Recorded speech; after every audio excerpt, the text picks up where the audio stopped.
आज है 25 मार्च 2026 दिन बुधवार। Welcome back to Clean News MP. चलिए देखते हैं मध्य प्रदेश की 25 फटाफट बड़ी खबरों को। इससे पहले आप न्यूज को कहां से देख रहे हैं हमें कमेंट में बताना बिल्कुल ना भूलें। साथ ही हमारे फेसबुक पेज को भी फॉलो करें। फेसबुक पेज का लिंक डिस्क्रिप्शन में दिया गया है। 10वीं 12वीं के रिजल्ट अप्रैल में, 5वीं 8वीं का परिणाम इसी हफ्ते। मध्य प्रदेश के लाखों छात्रों के लिए बड़ी खबर है। माध्यमिक शिक्षा मंडल 10वीं और 12वीं की परीक्षा परिणाम अप्रैल के दूसरे सप्ताह में जारी करने की तैयारी में है। वहीं 5वीं और 8वीं के नतीजे इसी सप्ताह घोषित किए जा सकते हैं। इस साल करीब 16 लाख छात्रों ने परीक्षाएं दी और मूल्यांकन का कार्य तेजी से अंतिम चरण में पहुंच चुका है। करीब 20,000 शिक्षक कॉपीज की जांच में लगे हैं। जनगणना 2027 की तैयारी तेज, प्रशिक्षण शुरू, जल्द घर घर पहुंचेगी टीम। जनगणना 2027 को लेकर तैयारियां तेज हो गई। इंदौर जिले में फील्ड ट्रेनर्स के लिए 3 दिवसीय विशेष प्रशिक्षण कार्यक्रम शुरू किया गया। ये प्रशिक्षण शासकीय होलकर साइंस कॉलेज में आयोजित हो रहा है, जिसका उद्देश्य जनगणना को पूरी तरह से सटीक और त्रुटिहीन बनाना है। कार्यक्रम को 2 चरणों में बांटा गया, जिसमें शहरी और ग्रामीण क्षेत्रों के ट्रेनर्स को अलग अलग प्रशिक्षण दिया जा रहा है। अधिकारियों के मुताबिक प्रशिक्षण पूरा होने के बाद जल्द ही टीम्स घर घर जाकर जनगणना का कार्य शुरू करेंगी।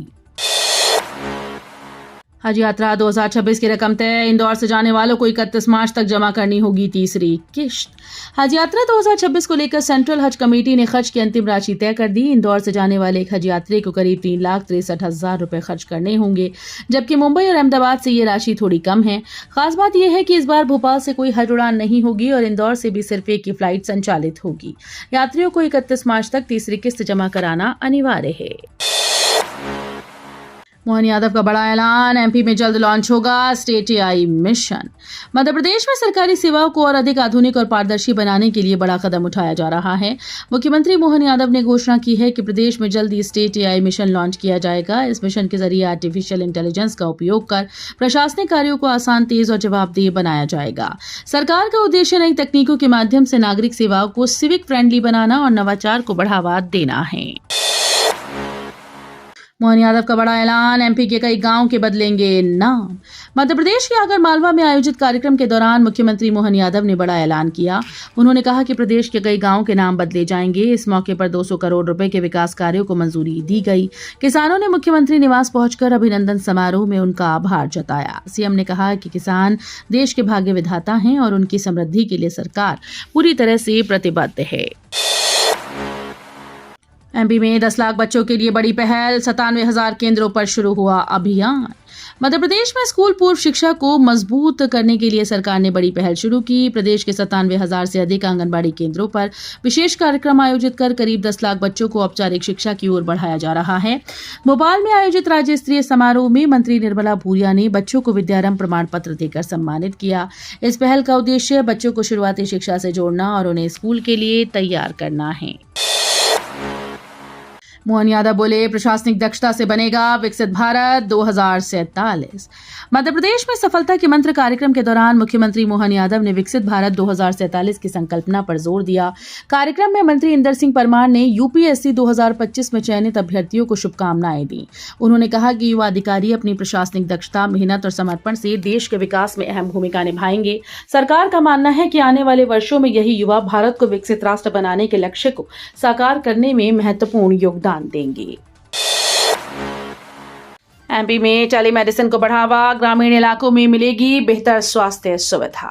मध्य प्रदेश में स्वास्थ्य सेवाओं को मजबूत करने के लिए टेलीमेडिसिन पर जोर दिया जा रहा है। इससे ग्रामीण और दूर दराज के क्षेत्रों में विशेषज्ञ डॉक्टर्स की सेवाएं आसानी से उपलब्ध होंगी। उप मुख्यमंत्री राजेंद्र शुक्ल की अध्यक्षता में हुई बैठक में बाल रोग, स्त्री रोग, मेडिसिन और सर्जरी विभागों में सुविधा को विस्तार देने पर चर्चा हुई। इस पहल से मरीजों को समय पर इलाज मिलेगा।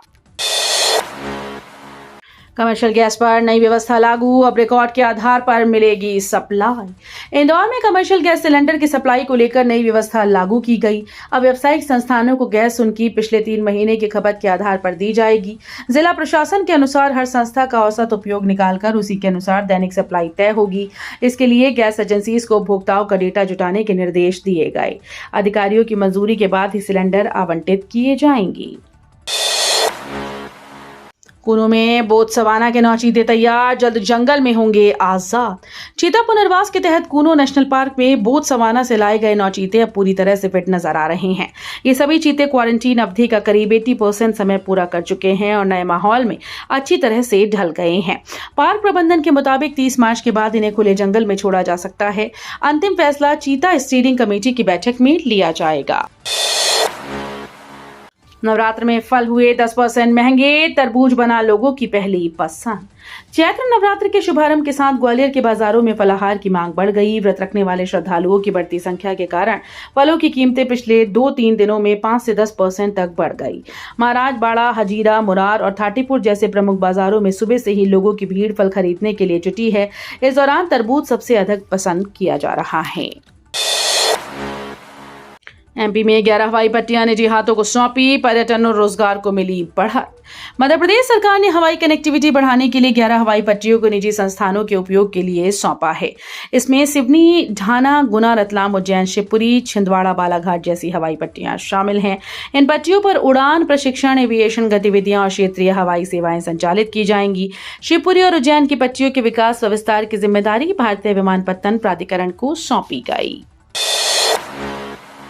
एमपी के 1.5 लाख शिक्षकों को झटका, पुराने नियम वाले भी अब टीईटी परीक्षा के दायरे में। मध्य प्रदेश में शिक्षक पात्रता परीक्षा को लेकर नया विवाद खड़ा हो गया। सरकार ने आदेश जारी किया कि अब पुराने नियमों के तहत नियुक्त शिक्षक और पहले पास टीचर भी टीईटी देना जरूरी होगा।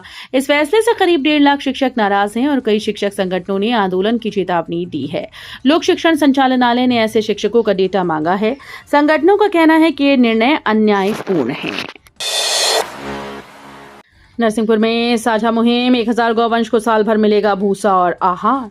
नरसिंहपुर में किसानों और त्रिनेत्री सेवा समिति की साझी पहल से जिले की 5 गौशालाओं में लगभग 1000 गौवंश को साल भर आहार मिलेगा। फसल कटाई के बाद नरवाई जलाने के बजाय भूसा तैयार कर गौशालाओं को दिया जाएगा। समिति ने 5 स्ट्रॉ रीपर मशीन खरीदी हैं और 1500 ट्रॉली भूसा बनाने का लक्ष्य रखा है। जिला पंचायत अधिकारी गजेंद्र सिंह नागेश ने किसानों के साथ चौपाल लगाकर पर्यावरणीय लाभ और गौ संवर्धन के महत्व पर चर्चा की। भोपाल में कचरे से बनेगा 10 लेन का सुपर हाईवे, देश का सबसे आधुनिक कॉरिडोर। भोपाल के आदमपुर खंती में वर्षों से जमा कचरे को अब नए विकास का जरिया बनाया जा रहा है। National highway authority of India की योजना के तहत 10 लाख मीट्रिक टन पुराने कचरे का उपयोग कर 10 लेन का सुपर हाईवे तैयार किया जाएगा। ये प्रोजेक्ट सिर्फ सड़क नहीं बल्कि पर्यावरण संरक्षण और शहर को गंदगी मुक्त करने का महाअभियान है। नई तकनीक से मिट्टी और पहाड़ों की कटाई कम होगी और सालों से जमा कचरा शहर के विकास में योगदान देगा। एमपी हाईकोर्ट ने टाइगर कॉरिडोर में संकरे रास्तों पर उठाया सवाल, अधिकारियों को तलब। मध्य प्रदेश हाईकोर्ट ने NH-46 चौड़ीकरण परियोजना में टाइगर कॉरिडोर के लिए प्रस्तावित संकरे वन्यजीव मार्गों को पूरी तरह से अव्यवहारिक करार दिया। कोर्ट ने राष्ट्रीय बाघ संरक्षण प्राधिकरण और वन्यजीव बोर्ड के वरिष्ठ अधिकारियों को तलब किया और विस्तृत जवाब मांगा। अदालत ने कहा कि 16 किलोमीटर लंबे कॉरिडोर में केवल 1.2 से 1.5 किलोमीटर मार्ग प्रस्तावित है, जो बाघों की आवाजाही के लिए पर्याप्त नहीं। पश्चिम एशिया में युद्ध से ठप पड़ा मध्य प्रदेश का बासमती निर्यात, किसानों को भारी नुकसान। पश्चिम एशिया में चल रही युद्ध का असर मध्य प्रदेश के रायसेन जिले के बासमती चावल किसानों पर पड़ा। ईरान और सऊदी अरब में निर्यात रुकने से मंडीदीप, सतलापुर और ओबेदुल्लागंज की चावल मिलें बंद पड़ गईं। अमेरिका और इजराइल के हवाई हमलों के बाद शिपमेंट रोक दिए गए, जिससे किसानों और एक्सपोर्टर्स को 20 से 25 करोड़ रुपए मासिक नुकसान उठाना पड़ रहा है। रायसेन की उपजाऊ नर्मदा घाटी में हर साल 6 लाख टन से ज्यादा पूसा बासमती का उत्पादन होता है, लेकिन अब निर्यात ठप होने से व्यापार और किसानों की आय प्रभावित हुई है। मध्य प्रदेश में 125 किलोमीटर लंबी ग्रीनफील्ड को मंजूरी, सतपुड़ा टाइगर रिजर्व में वन्यजीव मार्ग सुरक्षित। मध्य प्रदेश में बैतूल खंडवा देशगांव 125 किलोमीटर लंबे ग्रीनफील्ड प्रोजेक्ट को पर्यावरण मंजूरी मिल गई है। सतपुड़ा टाइगर रिजर्व से गुजरने वाले मार्ग में वन्यजीवों के आवागमन के लिए 7 अंडरपास, 2.6 किलोमीटर एलिवेटेड कॉरिडोर और 4.5 किलोमीटर साउंड एवं नॉइज बैरियर बनाए जाएंगे। परियोजना में 10 बड़े और 57 छोटे पुलों का निर्माण होगा। ब्राउन फील्ड और ग्रीन फील्ड दोनों हिस्सों के निर्माण के बाद बैतूल और खंडवा के बीच यात्रा समय में 2 घंटे 25 मिनट की कमी आएगी। एमपी में पीएम कृषक मित्र सूर्य योजना की सोलर पंप सप्लाई लक्ष्य से पीछे, हजारों किसान इंतजार में। मध्य प्रदेश में पीएम कृषक मित्र सूर्य योजना के तहत किसानों को 90% सब्सिडी पर सोलर पंप देने का लक्ष्य 52,000 था, लेकिन अब तक केवल 40,000 पंप ही वितरित किए जा सके। कई जिलों में 10 हॉर्स पावर पंप के लिए आवेदन करने वाले किसानों को 7.5 HP के पंप ही दिए गए। योजना में हिस्सा लेने वाले किसान अब भी लंबे समय से इंतजार में हैं। एमपी में लोकसभा सीटों का मेगा गेम शुरू, 2029 से पहले 15 नई सीटों की संभावना। मध्य प्रदेश में 2029 लोकसभा चुनाव से पहले सीटों में बड़ा बदलाव हो सकता है। केंद्र सरकार के परिसीमन और नारी वंदन अधिनियम के तहत राज्य की वर्तमान 29 लोकसभा सीटें बढ़कर 44 तक हो सकती हैं। इससे छोटे छोटे इलाकों का प्रतिनिधित्व मजबूत होगा और राजनीतिक समीकरण बदल सकते हैं। 1976 के परिसीमन में राज्य की सीटें 37 से 40 हुई थी। अब जनसंख्या वृद्धि और क्षेत्रीय जरूरतों के चलते नई सीटों की मांग उठ रही है। उज्जैन में महाकाल मंदिर के पास बुलडोजर कार्रवाई, 12 अवैध मकान और होटल तोड़ी। उज्जैन के बेगमबाग इलाके में महाकाल मंदिर के पास प्रशासन ने बड़ी कार्रवाई की। उज्जैन विकास प्राधिकरण, नगर निगम और पुलिस की संयुक्त टीम ने मंगलवार सुबह 12 अवैध मकान, होटल और गेस्ट हाउस तोड़ दिए। कार्रवाई में 2 पोकलेन, 6 JCB और 5 डंपर का इस्तेमाल किया गया। ग्वालियर साइबर ठगी में देवास बड़वानी के 2 आरोपी पकड़े, 1.41 करोड़ में से 14 लाख रुपए उनके खाते में। ग्वालियर में 1.41 करोड़ रुपए की साइबर ठगी के मामले में पुलिस ने देवास और बड़वानी से 2 आरोपितों को हिरासत में लिया। कारोबारी दुर्गा शंकर नागर को फेसबुक पर अनजान युवती की फ्रेंड रिक्वेस्ट के माध्यम से गोल्डन कॉइन कंपनी में निवेश का झांसा दिया गया। दोनों आरोपितों ने ठगों को अपने बैंक खाते किराए पर दिए थे। कुल राशि में से 14 लाख रुपए सीधे उनके खातों में पहुंचे। विंध्य में विकास की रफ्तार तेज, सड़कों और फ्लाईओवर का जाल बिछ रहा। मध्य प्रदेश के विंध्य क्षेत्र में विकास कार्य तेजी से आगे बढ़ रहे हैं। यहां सड़कों का जाल बिछाया जा रहा है और कई फ्लाईओवर व पुल पुलिया का निर्माण किया जा रहा है। राजधानी भोपाल में इन परियोजनाओं की समीक्षा करते हुए उप मुख्यमंत्री राजेंद्र शुक्ल ने कहा कि मजबूत अधोसंरचना किसी भी क्षेत्र के समग्र विकास के लिए जरूरी है। उन्होंने अधिकारियों को निर्देश दिए कि सभी निर्माण कार्य तय समय सीमा में पूर्ण किए जाएं। एमपी में बड़ी पहल, 71,000 किलोमीटर सड़कों का डिजिटल सर्वे पूरा। मध्य प्रदेश में अधोसंरचना विकास को नई दिशा देने के लिए लोक निर्माण विभाग ने बड़ी पहल की। लोक निर्माण सर्वेक्षण ऐप और GIS आधारित रोड नेटवर्क मास्टर प्लान के जरिए प्रदेश के करीब 71,210 किलोमीटर सड़कों का डिजिटल सर्वेक्षण कराया गया। इस पहल का उद्देश्य सड़कों, पुलों और भवनों से जुड़ा सटीक और प्रामाणिक डेटा जुटाना है, ताकि भविष्य की योजनाएं अनुमान नहीं बल्कि वास्तविक आंकड़ों के आधार पर बनाई जा सके। एमपी में गौवंश संरक्षण को बढ़ावा, बजट और नीतियों में बड़े बदलाव। मध्य प्रदेश में गौवंश संरक्षण को लेकर सरकार ने बड़े बदलाव किए। अब गौशालाओं को प्रति गाय प्रतिदिन 40 रुपए की सहायता दी जाएगी। इसके साथ ही स्वावलंबी मॉडल के तहत 130 एकड़ भूमि पर 5,000 गायों के पालन और CNG व जैविक खाद उत्पादन की योजना पर काम हो रहा है। पशुपालन राज्य मंत्री लखन पटेल ने कहा कि ये पहल गौ संरक्षण के साथ रोजगार और आत्मनिर्भरता को भी बढ़ावा देगी। 1 अप्रैल से दुगना होगा प्रॉपर्टी टैक्स, करदाताओं के लिए बड़ा अलर्ट।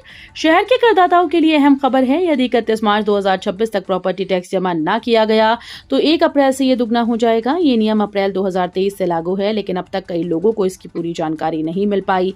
अब नगर निगम जागरूकता अभियान चलाकर घर घर लोगों को इसकी जानकारी दे रहा है। ऐसे में करदाताओं के लिए जरूरी है कि वे समय रहते अपना टैक्स जमा करें। तो ये थी आज की 25 फटाफट बड़ी खबरें। अगर आपको न्यूज पसंद आई हो तो वीडियो को लाइक और शेयर जरूर करें। धन्यवाद।